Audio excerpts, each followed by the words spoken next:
Hello everyone, it's Dan Nance with another installment of my life as a harness trainer in Chicago, Illinois. Well, right now it's a downpour here in Vegas, one of those rare downpours we're having with hail, and it's really coming down, so I guess it's going to cause some, you might hear it in the background because I got the front window open, but it looks like it might cause some flash flooding out here because that happens.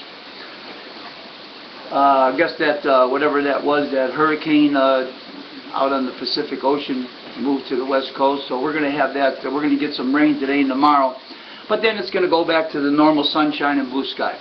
But anyway, I figured today's a good day to do this next segment here because it reminds me of Chicago, this gloomy weather with the rain and all that storming and stuff. So I figured good day to do this segment. Sunday afternoon, got nothing to do right now, so I'm going to do it. Now, before I move into this segment, there's some things I have to say. Let me get my water here. You know what?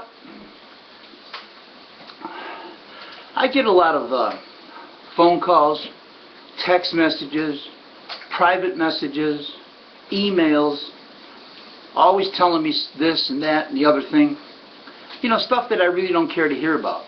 But I do get them nevertheless, and I read them because they're coming from people I know, friends and stuff, trying to tell me what they're hearing or reading at other forums and stuff. Now me, I don't really care what's going on or what's being said because I don't read forums anymore. I haven't read trash sites in over a year since my friend Racetrack Phil died. Now I've said that numerous times and I damn well mean it.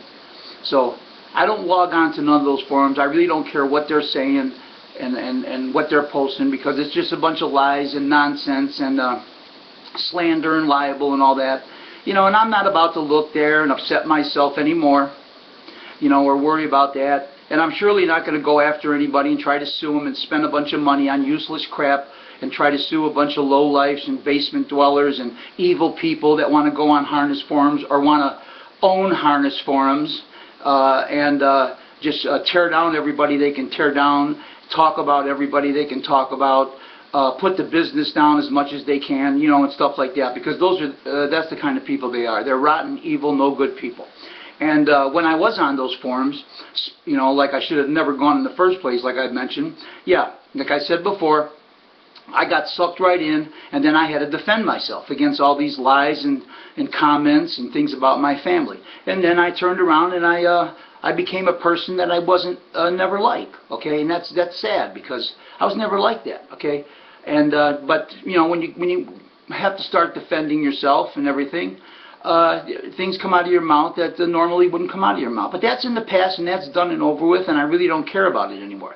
But, you know, like I said, I get these texts, emails, phone calls, private messages, always telling me about this and that and the other thing, and I just tell them, you know what, I don't know what's being said, I don't care, okay, I don't care, I don't comment, I don't care, I don't know, and I appreciate it, you know, if, you know, I really don't want to hear it. But anyway, you know, because I'm not going to get mad at anybody sending me because they're friends, you know.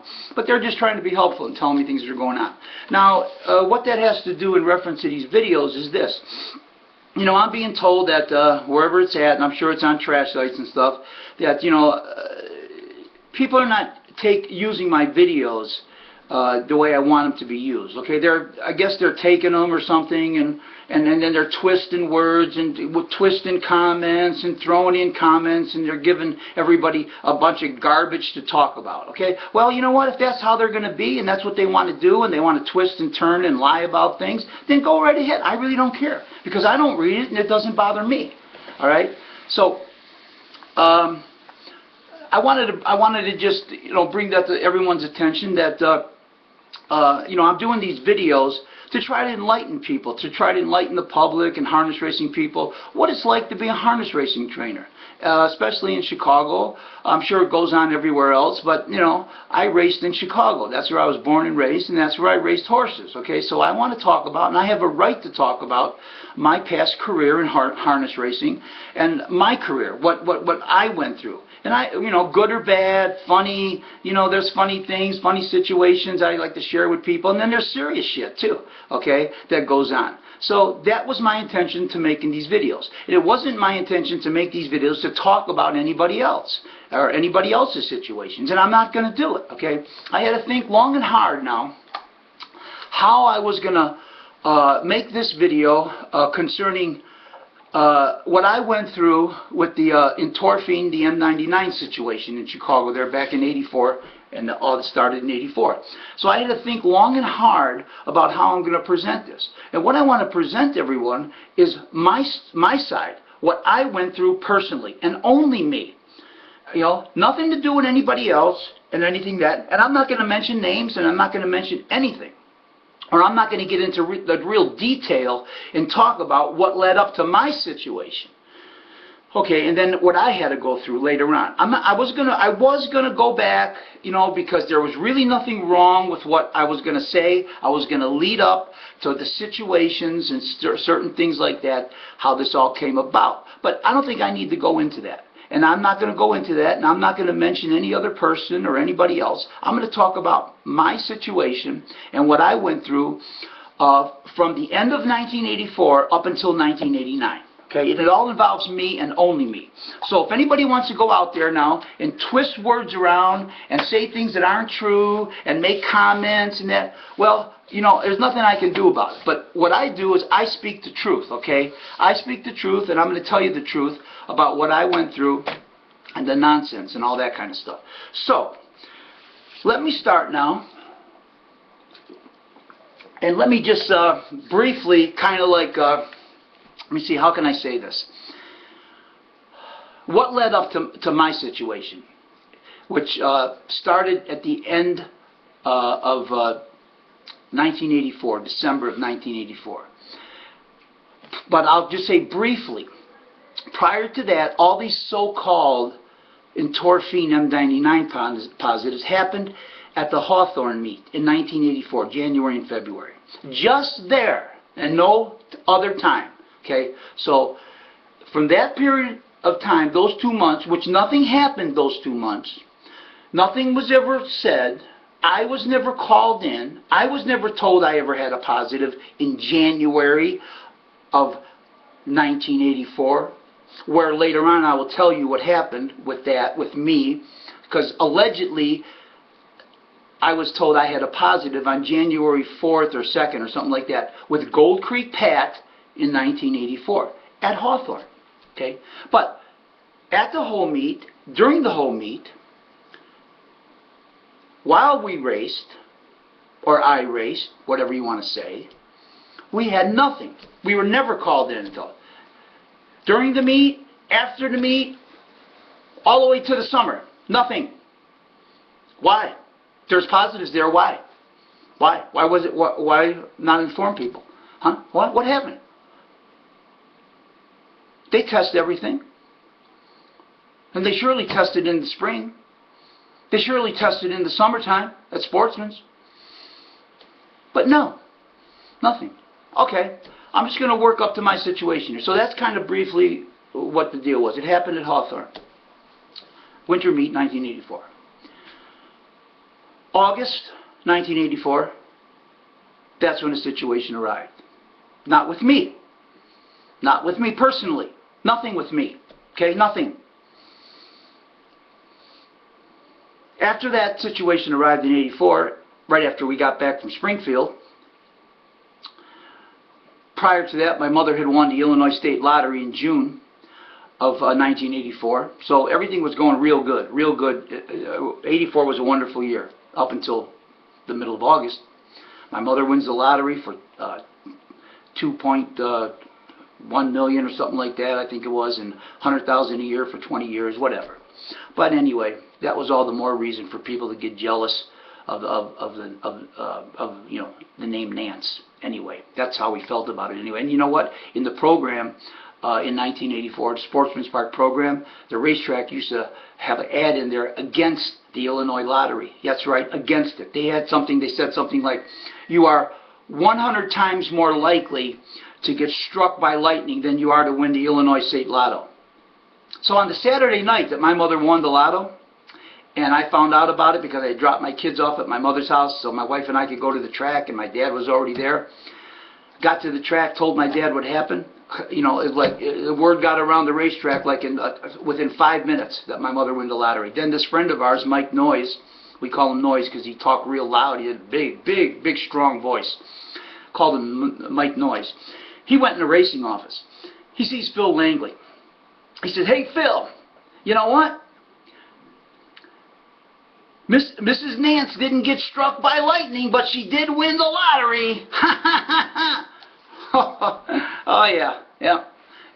That's what he said. And then that evening there in June, Saturday night, the word got around, so, you know, everybody's coming up to, you know, me and my dad and everything, talking about it. Wow, did you know? Well, we didn't really know how much my mother won. We know that she won the lottery. There was like $4 million in the pot, but we didn't really know what she's going to win until Monday morning when they opened up the terminals and they tell you how many winners there were and everything. But on Saturday, the night that she won, when I dropped my children off, I had to take her over to the corner liquor store and have her put the ticket in. That's where she bought the ticket. She spent $13 on a ticket, and she bought it at the corner liquor store. So she says, ride me over there before you leave. I got to go give them the ticket so they could enter it into the machine. So, you know, in case I lose it or, oh, my God, you know, something like that. So anyway, that's what.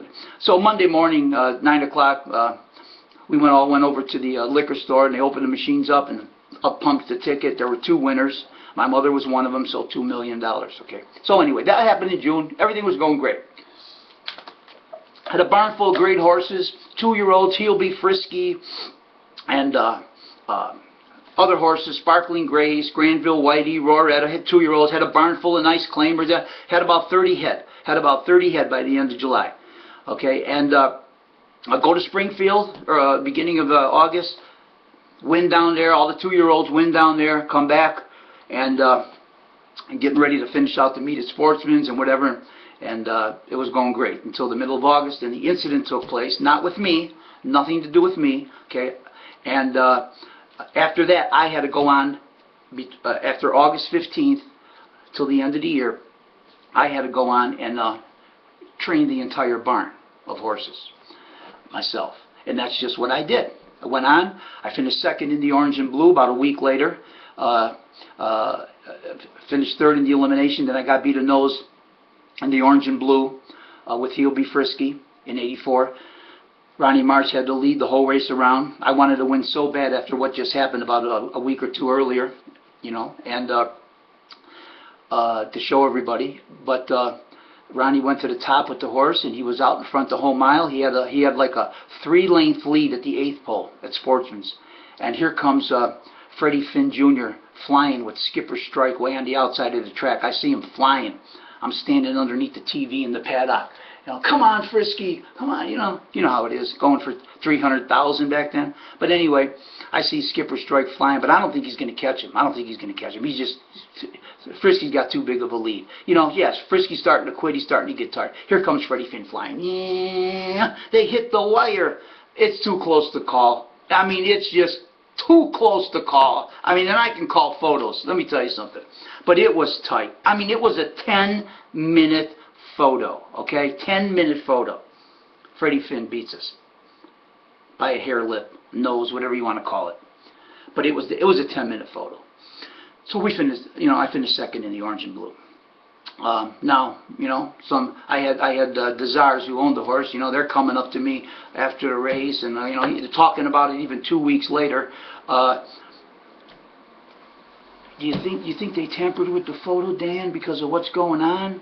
You think they tampered? You think because you know, I got to hear all this kind of nonsense. You know, no, they didn't tamper with no photos. Yeah, but it was 10 minutes, and it looked like we held on. You know how it is. Yeah, well, I don't know. You know, I doubt it. I doubt if there was any tampering going on. Okay, so then we go to Maywood. Meet ends. We ship over to Maywood. I'm over there with the whole stable at Maywood. Oh yeah, then in the Cardinal Stakes, with Frisky's in. He gets all locked in, no open stretch back then. He's in like the 2-hole or something like that, 3-hole. He gets all locked in. Ronnie locks him in, and then down the stretch he gets out. He finishes second. Inquiry goes up. Oh God, come on, inquiry. You know, So I go, Ron, are you going to take, second money was 25 grand for second money. Okay, Sean D.W. win the race, I believe. Milburn. And, but second money's 25 grand for the Czars. So anyway, inquiry goes up. Ronnie comes back to the paddock with the horse to talk to the judge. I go, Ron, what happened? He goes, yeah, it was close. I don't know what they're going to do. I kind of came out a little late on the guy, but you know what? I don't know what they're going to do. It's a close call there. It's like, I don't know how Ronnie is. So anyway, there it is. Long inquiry. Ladies and gentlemen, we have a disqualification.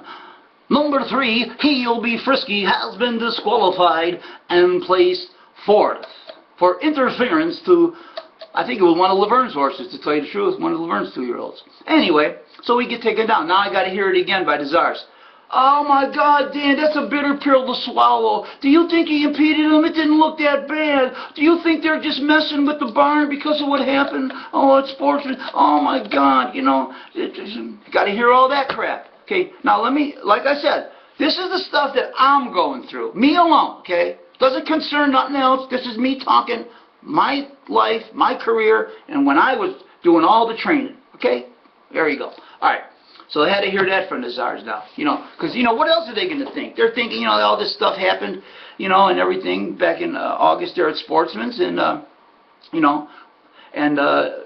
I'm doing all the training and everything, and we lose the photo, a 10-minute photo at Sportsman's. They think they tamper with the photo. Now we go to Maywood. We get disqualified out of 25 grand, and so what else is the owner going to think? But, nothing, they never held nothing against me. They stuck right with us, okay? Right with me. So, anyway, I'm racing at Maywood, the whole Maywood meet. And everything's going along fine. I'm doing what I'm supposed to do. I'm doing my job. I'm training for all the owners, whatever horses I had, that I might have owned or what my mom and dad might have owned. All those horses in the barn, I'm training them. We're doing good. We're winning. No problems. No. Anyway,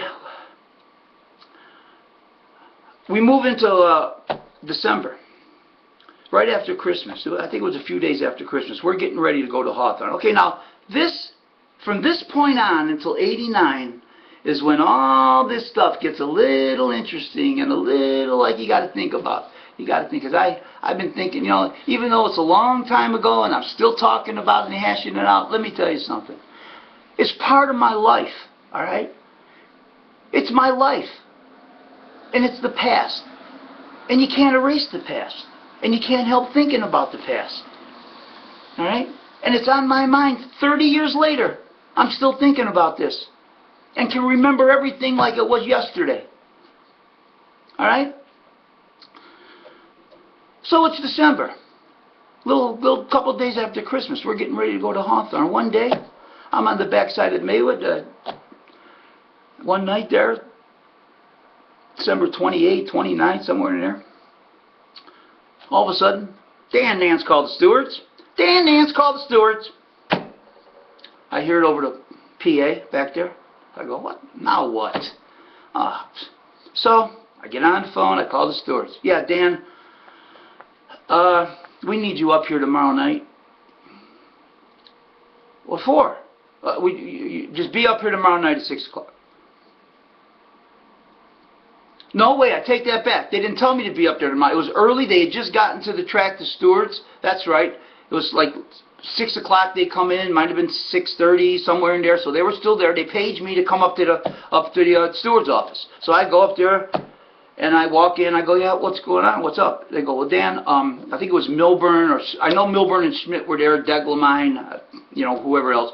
But it was either Milburn or Schmidt. No, it was Tim Schmidt. It was Tim Schmidt. Okay. He tells me, he goes, Dan, we were informed that you have a positive test.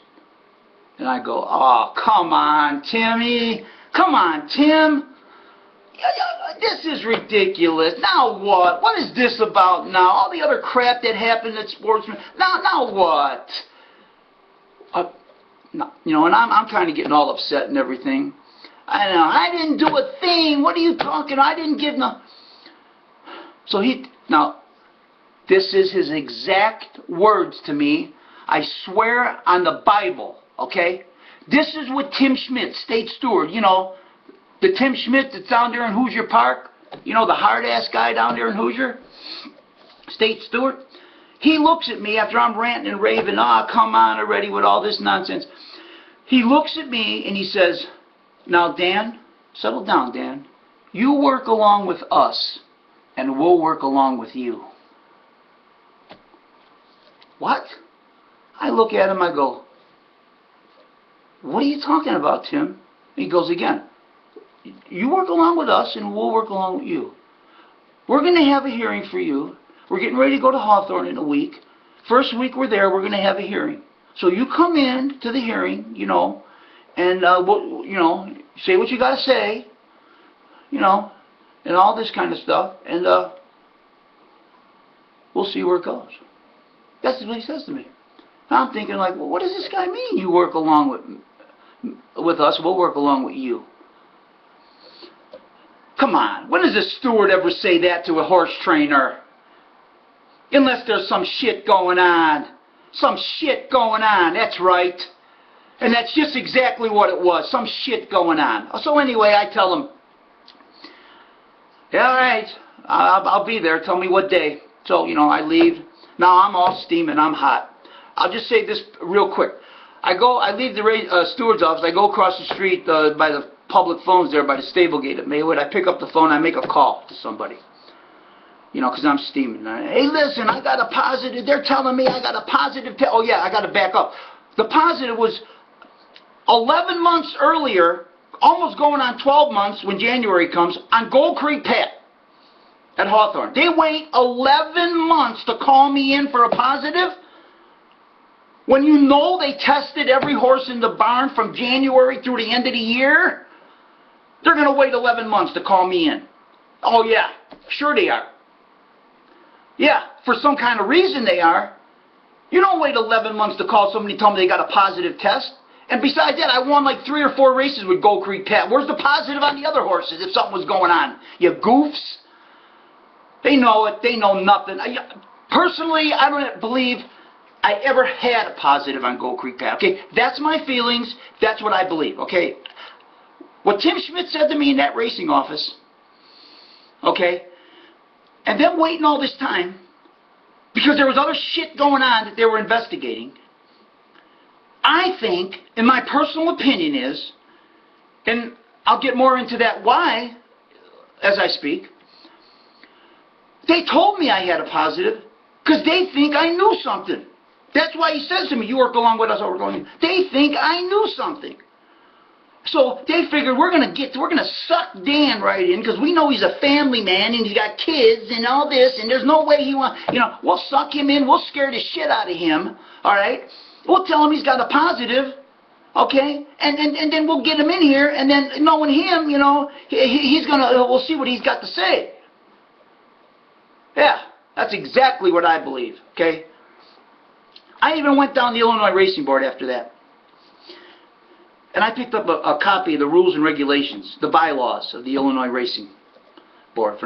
In there, it stated, if you're not called in within a 12-month period and told about a positive test, the statute of limitation runs out on that. Well, what did they do?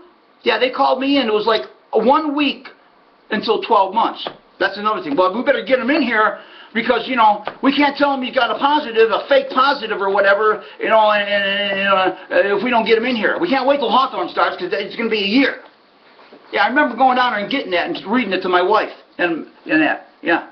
So anyway, that's how I feel. I don't think I ever had a positive. All right. So I make this phone call and I say, you know what? I got a positive test here. I need to know what the hell's going on. What happened? So I'm not even going to get into it. I'm just going to say I went, I met told what I was told, and that's it. All right? And that's it. Because I'm not going down for nothing and for nobody, okay? When I didn't do nothing. So, that was that. Now we go into Hawthorne. First week of Hawthorne. I had my hearing. I don't go in there with no lawyer. I don't need no lawyer. I didn't do nothing. I'm not spending no money on no lawyer. I'm just going in there and telling the truth. That's it. So I go there, they have the hearing. I walk into the office the day of the hearing. Tim Schmidt, Milburn, Deglamine, whoever else was there. Tape recorder's on the desk. Tim Schmidt. All right, put on the tape recorder. Dan, we're going to start the tape recorder. Put on the tape recorder. This is being recorded, Dan. Well, I'll let you know. Yeah, okay, no problem. This is Dan Nance's hearing on a positive test that he received. Blah, blah, blah, whatever their spiel was. And then they go, and then Schmidt goes, okay, Dan, well, what do you got to say? What can you tell us? And I go, well, first of all, Tim, I said, really can't tell you anything because I don't know nothing, okay? I don't have no clue what went on, okay? Or what you guys are looking into or shit, I don't know. All I know is, speaking of me personally, I didn't do nothing, okay? I didn't do nothing to no horse. I didn't even know or ever hear what endorphin was, M99, until August 16th, when Dan Benefield, the vet, after I showed up to the barn to go to work after that incident took place at Sportsman's the night before, I walk into the barn, and I see Dan Benefield standing in the barn, our vet, with a clipboard in his hand, you know, and I walk up to him and said, hey, did you hear about what happened last night? Yeah, supposedly this, and he mentions endorphin, M99 to me. So I look at him and I go, what? What's endorphin? He goes, they refer to it as M99. I go, well, what is it? It's an elephant tranquilizer, he tells me, Benefield. I go, come on, Dan, are you kidding me? So I tell Schmidt, that's the first time I've even heard of the word or the term endorphin M99, okay? It was in August. Okay, so I didn't do nothing, okay? You're telling me I got a positive on Gold Creek Pat and Jan. I didn't do nothing. I gave the horse nothing, okay? That's all I can tell you. And then I told him, briefly, here's what I was told, okay? And I'm not going into it. Here's what I was told, blah, blah, blah, blah, blah. That's all I can tell you, okay? Now, I can mention something, because it's relevant to what happens after that, concerning a person, back at Hawthorne, this owner we had, Dennis Bowen, he's deceased now, by the way, if anybody doesn't know it. He died, I don't know how many years ago, 5, 10, whatever, I don't know. Died kind of young, too. He wasn't that old, so I don't know what happened to him. But I never got along with Bowen, never liked him from day one. He came with that Phil Gagler, brought him into the barn. I'm a good character. I'm a good judge of character. Very good judge of character with people. And that guy rubbed me the wrong way from day one, and I didn't deal with him at all. All right? But anyway, over at Hawthorne, he had some person hanging around the barn all the time. Said he was his cousin, this kid in the barn all the time. I'm working, I'm not even really paying attention. I had Dennis Bowen's cousin, that's all I was told. Now, I was always in the barn. And we had this groom, this guy, Bomber, they called him. He's a racetrack groom, you know, grubby, long-haired, smelly groom, you know, been around the track for years, decades, worked for Farrington, other guys, I don't know. Anyway, we needed a lot of help at Hawthorne. And I did all the payroll, I hired him, you know, and everything. And by the way, one of the horses he took care of was Gold Creek Pat. Gold Creek Pat, all right? So, those two instances, I have to reflect back at Hawthorne with these two guys, because to me they mean something. And by the way, this Bomber guy, this groom, I used to pay the grooms every Saturday by check, and then they used to cash it at Siegel's Tax Shop because he cashed all the grooms' checks. He tells me, don't make no check out to me personally, my name. Just make it out to cash. Siegel will cash it for me. Make it out to cash. I don't want my name on no checks. I didn't really think nothing of it back then. All right, whatever. I got a record of what I'm paying you. It's a log. You know, I got checks to prove I paid people, you know, for taxes and stuff, so it's fine. You got to sign the back of it when you cash it. It says cash. You got to sign it unless you're going to sign some phony name on it, which I don't know. But anyway, he tells me that. And then also, the 3 or 4 races that Gold Creek Pat win during the meet, not one of them would he get in the picture in. Not one of them. I said, hey, Bomber, come on, get in the picture. No pictures for me. No pictures for me. Okay, so that's another incident. Strange little incident, okay? And then after the Hawthorne meet ended, bomber up and disappeared. Gone, up and disappeared. Quit, never showed up for work. Disappeared. Kind of strange, I thought. Didn't think of it at the time, but later on down the road, as this shit started happening with me, when they called me in, 11 months later about that, I'm starting to think. So now I think about that, because my wheels are always turning. My wheels are turning, okay? Oh yeah, and before I went to the hearing, I tried to track this bomber down. Just find out if he knew what was going on, what happened. Why they're claiming I had a positive. I tracked him down working at a gas station in Skokie, Illinois. I don't know how I tracked him down, but I did. I tracked him down, I called him. He answered the phone at this gas station. Yeah, bomber, this is Dan Nance. What happened at Hawthorne with Gold Creek Pet? The stewards called me and said I had a positive. I don't know nothing. I don't know nothing. I don't want to talk to you about nothing. Leave me alone, don't bother me. I'm not at the track no more. I'm not working at the track no more ever again. Goodbye. See you. Hangs up on me. What? Are you kidding me? So anyway, getting back to the hearing, what I told you, I told Schmidt. And then I told him, here's what I was told. Okay, this is all I get told. I don't know anything other than that, this and that and the other thing, okay? And here's the instance with this so-called guy hanging around the barn that was Dennis Bone's cousin, and then the deal with Bomber, strange thing with this Bomber guy that took care of Gold Creek. And that's all I can tell you, gentlemen. That's all I can tell you. Other than the fact that I didn't do nothing, and you know it, okay? So, hearing ends. He turns the tape recorder off. Okay, we're no longer on record, Dan. Listen, we appreciate you coming in. We appreciate your help, telling us whatever you can tell us in your defense. Okay, and we'll let you know what our decision's going to be and what kind of penalty we're going to hand down or whatever. So, okay, that's it. I walk out. Boy, oh boy, here we go. What's going to happen now? They got to call me in, or any trainer for that matter, that's had a hearing for a positive, within a day, 2 days. They don't wait. They call you back in. All right, this is your penalty. This is how much we're fining you. This is what we're suspending you. Now, okay, you got a right to appeal to the racing board, if that's what you want to do.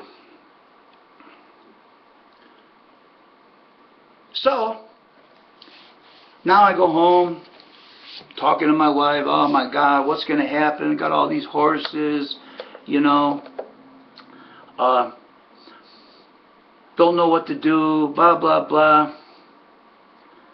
And then in the winter of '85, at that Hawthorne meet, I went to Sterling Book's farm to train. Called Book up and said, hey, Red, I got to get off the track. This backside shit and this, can you rent me some stalls? I need like 15, maybe 15, 18 stalls, because Bowen had taken his horses out of the barn. I either kicked them out or he took them. I don't remember what happened over at Maywood in the fall. So I was down to like 15, 18, I don't know how many he had. So I asked Red. Red was in Florida racing at Pompano, so his whole barn was empty. So he said, yeah, I'll rent you some stalls. So I take the whole barn out there, tell all the owners, I'm going to the farm. We're going to have to pay some stall rent out there, but it's worth to get off the track. Yeah, it's a good idea, Dan, good idea. Yeah, get away from the track, yeah.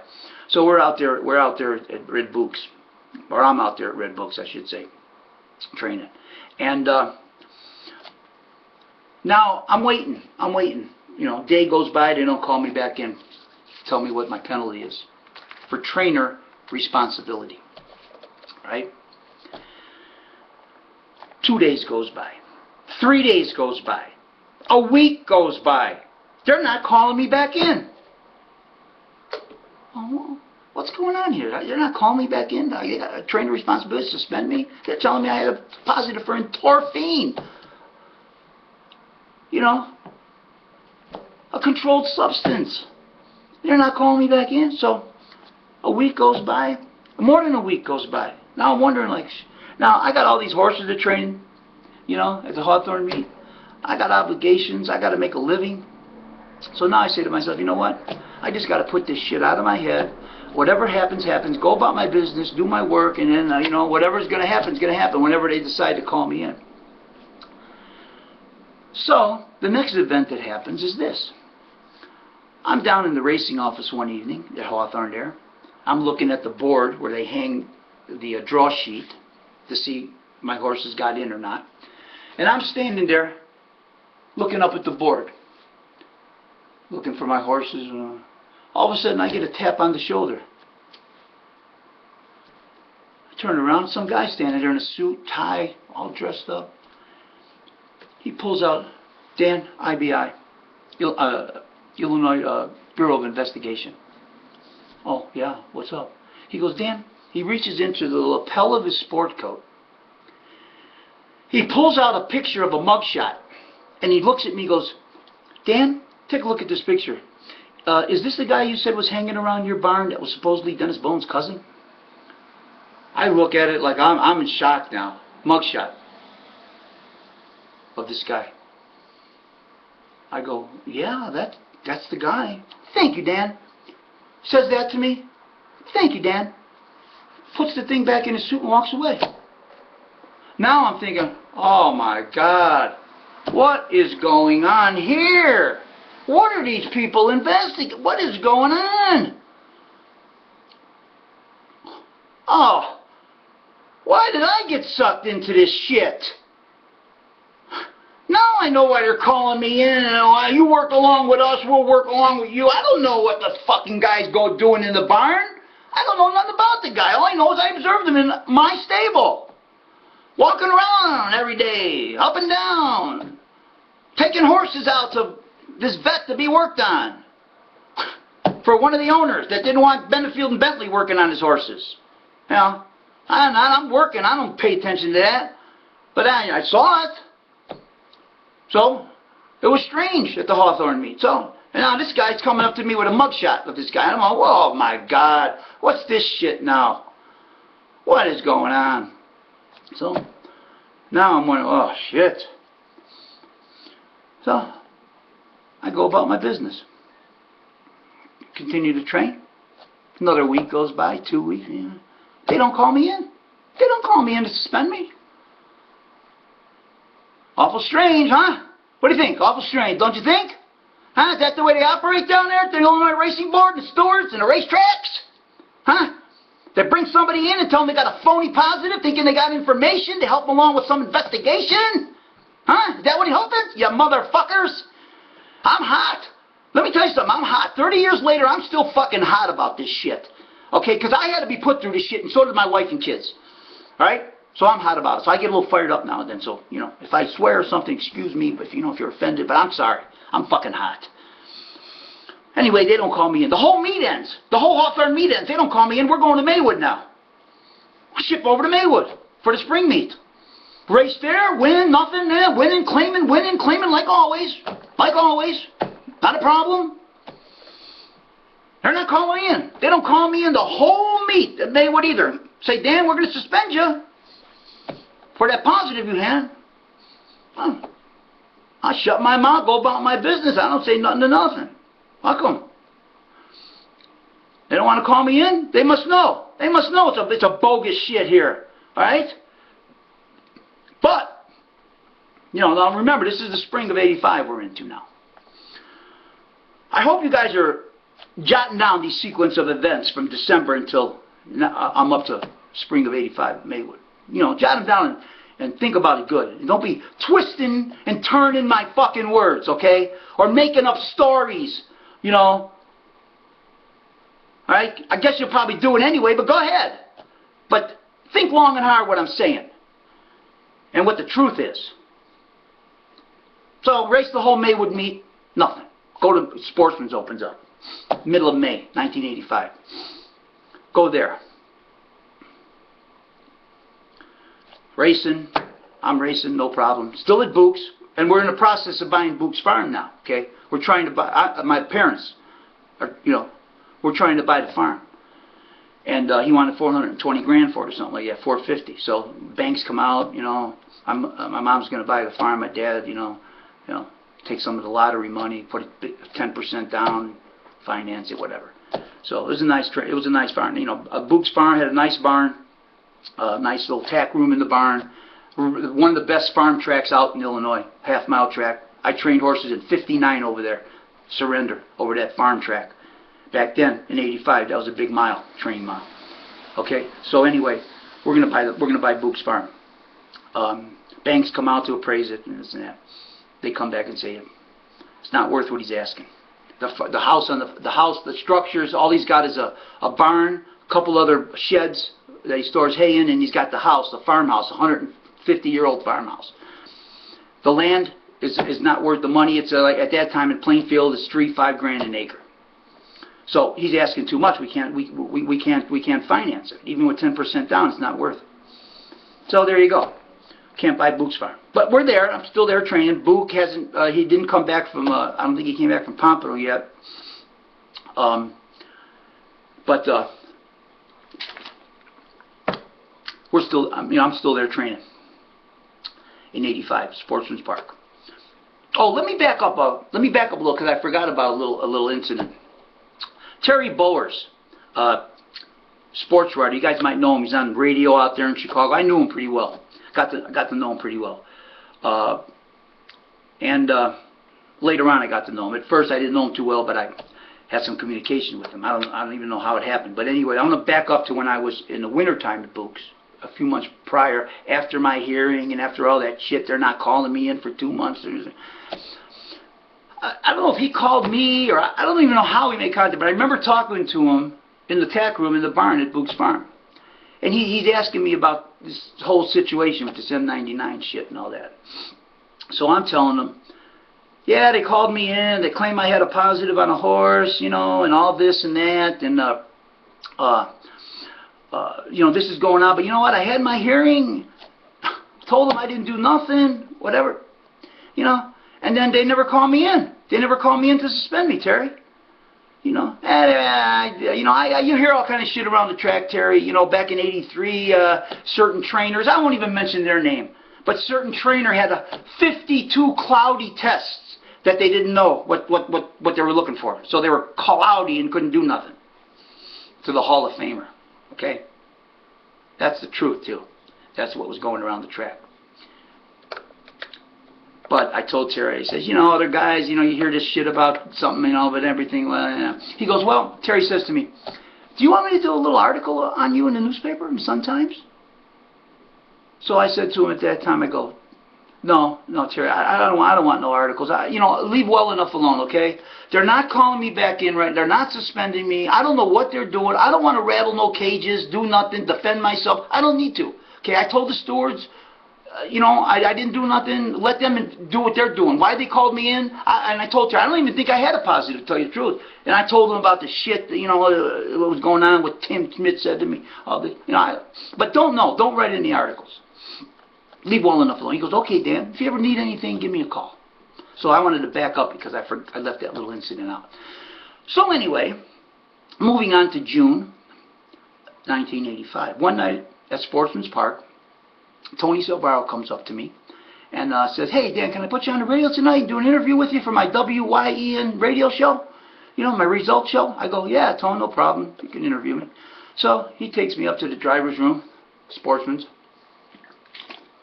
I should say up to the kitchen up there in the driver's room. Sits down, turns on the tape recorder, and starts talking to me. And then he starts, I don't want to get into this, okay, because I don't want to talk about other people, okay, but I gotta kind of like fill you in about, because instances after that happened. So he does this interview with me. And let me see, how can I put this? He asked me if it's hard that I'm training all those horses. You know, I'm by myself. I'm training all these horses. This is hard on me now. Stuff like that, you know. So I turned around and said, yeah, it's you know, kind of difficult, but fortunately, we're trying to get off the racetrack, the evil backside of the racetrack, and we're trying to buy a beautiful farm. And my parents and I, you know, trying to buy a beautiful farm to train on, and take all our horses out there. They're a lot better off, you know. And I can get some good help to come out there, you know, to help work with the horses, groom the horses and stuff and everything. And then I go. I have to present this because it leads into this Langley segment. I don't want to mention names or nothing, but I made a quick comment and I said something about a certain individual. You know, it's a little relief because being on a private training center, our own farm, people leave us alone and whatever. I can get some help from a certain individual to help me jog, you know, help me do some of the jogging and go some trips with me on horses. That's all I said. All right. I'm not going to say anything more than that. Okay, Dan, thank you for the interview. And, you know, he does the interview and all that. And everything. Okay. Well, the next night, the very next night, I'm over there by the paddock again racing a horse. Here comes Tony Salvaro. Dan, come on, I got to talk to you. Got to talk to you. What, Tony? Phil Langley is demanding that I put him on my show tonight. What? Why? So what? What? He's demanding because he heard your interview yesterday and heard you say about, you know, your help at the farm. I go, oh, really? So I'm thinking to myself, oh, okay then. So I'm thinking to myself, oh boy, now what's this about? So I call my wife up, go to the payphone racing office, call my wife up. I said, listen, Tony's show comes on at midnight. Record it so I can hear it when I get home. I'm not going to make it home in time after the races to hear it live. Okay? Record it. So she records it. I get home. Pop in the cassette tape. Hi, Tony Salvaro, WYEN Sports. Tonight our guest is Director of Racing, Phil Langley. Phil, last night I interviewed Dan Nance, trainer Dan Nance, and it seems that you were a little bit upset with his conversation with me on the telephone. Would you want to elaborate on what you were upset about? So here's Langley now. Yeah, well, Tony, I'm going to tell you something right now. You know, he mentioned that a certain individual is helping him jog horses at his farm and all this and that. And I'll tell you what I'm going to do. I'm going to do everything in my power to put a stop to that. And I'm looking, I'm thinking, my wife thinking, like, oh my God, listen to this guy. Are you kidding me? He's mad about that? And now he's saying he's going to do everything in his power to put a stop to that?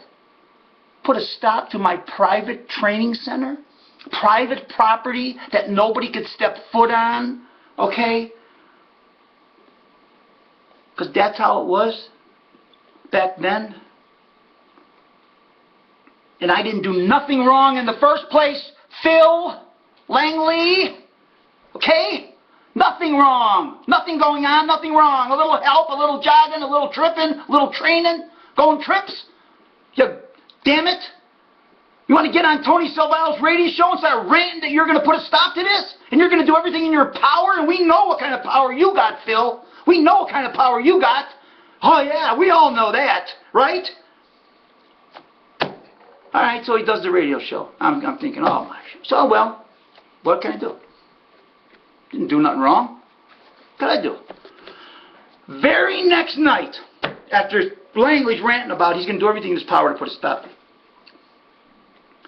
I'm sitting at home having dinner, getting ready to go back to the track to race a horse or whatever. About 6 o'clock when the stewards get in, phone rings at the house. I answer it. Yeah, Dan, this is Tim Schmitz, steward. Yeah, hi Tim, what's up? We need you in here tomorrow night at 6 o'clock. We've reached a decision on your ordeal. I go, huh. I'm thinking to myself, oh, okay, I see this coming. I see what this is about. So, he says, yeah, come in tomorrow night. I go, okay, Tim, I'll be there. So I hang up the phone and tell my wife, can you believe this? Okay, it's been 6 months since my hearing. All of a sudden, Langley goes on the radio, starts ranting and raving about that shit. And are you going to do anything in his power? And here's the stewards calling me up saying that they finally, 6 months now, have reached a decision on what they're going to do with Dan Nance after 6 months. It took them 6 months. Yeah. Oh, how about this? How about this? Isn't it more likely that Phil Langley went to the stewards with his power? I'm going to do everything in my power And he went in there and he started ranting and raving to the steward. Hey, doesn't Dan Nance have something hanging over his head or something? I remember he's got something hanging over his head. I want you to get him in here and I want you to get rid of him too. Get rid of him now. He'll put a stop to anything going on that shit. That's probably what happened. Use common frickin' sense, huh? Yeah, that's right. So now, I go in there the next night.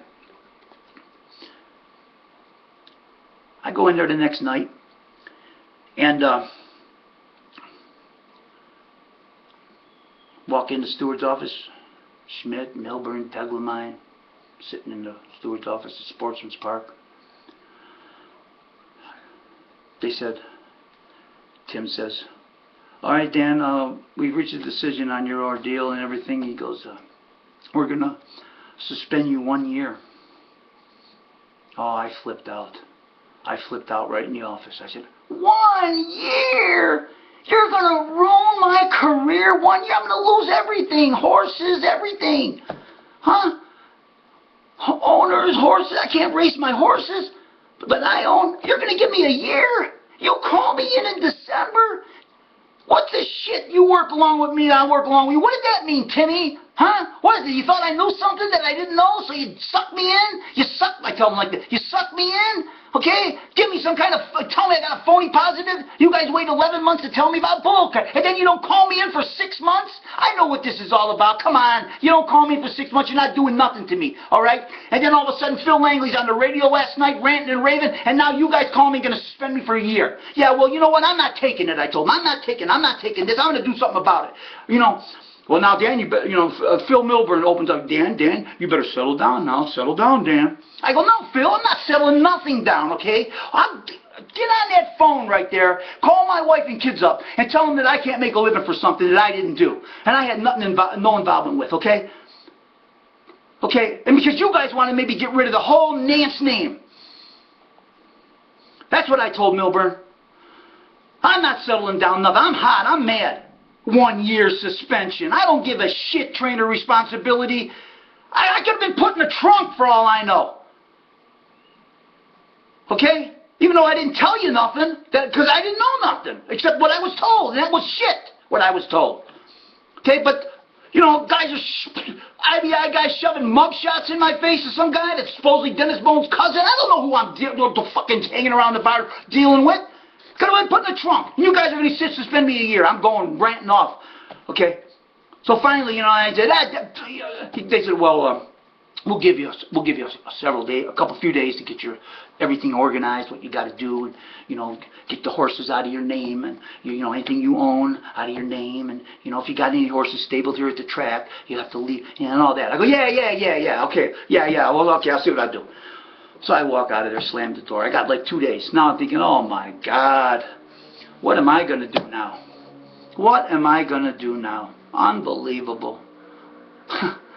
This is a nightmare. This is like a story, a movie that someone could write a book or a story about. This shit. It's great being an Illinois trainer, isn't it? Just Chicago Harness trainer. It's great. Being a trainer anywhere for that matter sometimes. Right? And then you got all these goofs out there with their comments and all the shit you hear from what I call grandstand goofs. And I'm not talking about just now. I'm talking about way back then, too. All the comments you hear around the racetrack, people yelling at you over the fence. Hey, Nance, you got the juice in them tonight and all this shit. I like to walk over the fence and pound their fucking face in. But I didn't, because I always kept a cool head back then. I'm a little bit more crazier now as I'm getting older. But back then I kept a cool head and kept my mouth shut. Okay? But you got to hear all that shit and all the comments and the talk. You know, it's real nice to go through, you know, for someone that won hundreds of races and never had a positive test in their fucking life except for Rob Regola's shit with his benzocaine leg paint from Tony Pernice's farm.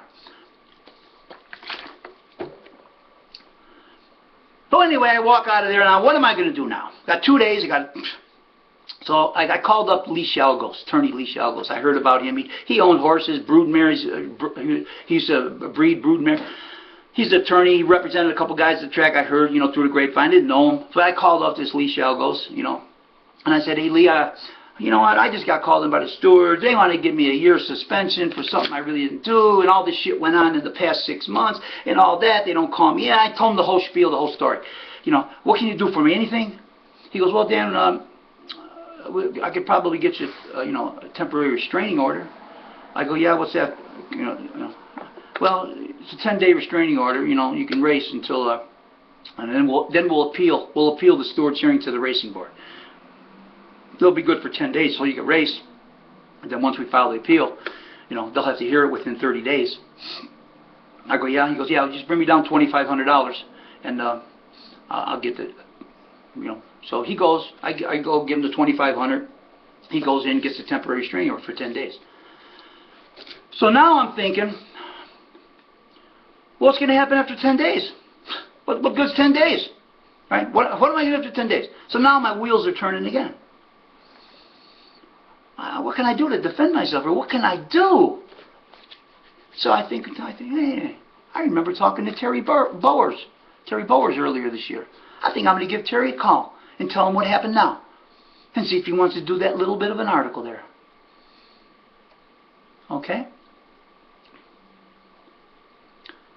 So, I give Terry a call. And I tell him I got a temporary restraining order 10 days. They come in, they suspended me for a year, Terry. And okay, you want me to write a little article? You want me to do an article on you? Say what you have to say. I go, yeah, Terry, this is the time to do it. So, I do tell him though, Terry, there's only one thing I'm going to ask, because I know how the media is and how reporters are. They lie to you and all that kind of shit. Okay, for a story, for a good story. So, I tell Terry, only one thing is, don't mention in the paper any names, no names, okay? Did I tell you? No names. Don't mention them. He says, okay, Dan. So now he proceeds to start asking me questions. Okay, let's start. This, he's asking me questions. I'm trying to, go through them. So we sit there and, talk to him for 30 minutes or so, whatever. Then he tells me, okay, Dan, I'm gonna work on this, and it's gonna be in the Sun Times. Right?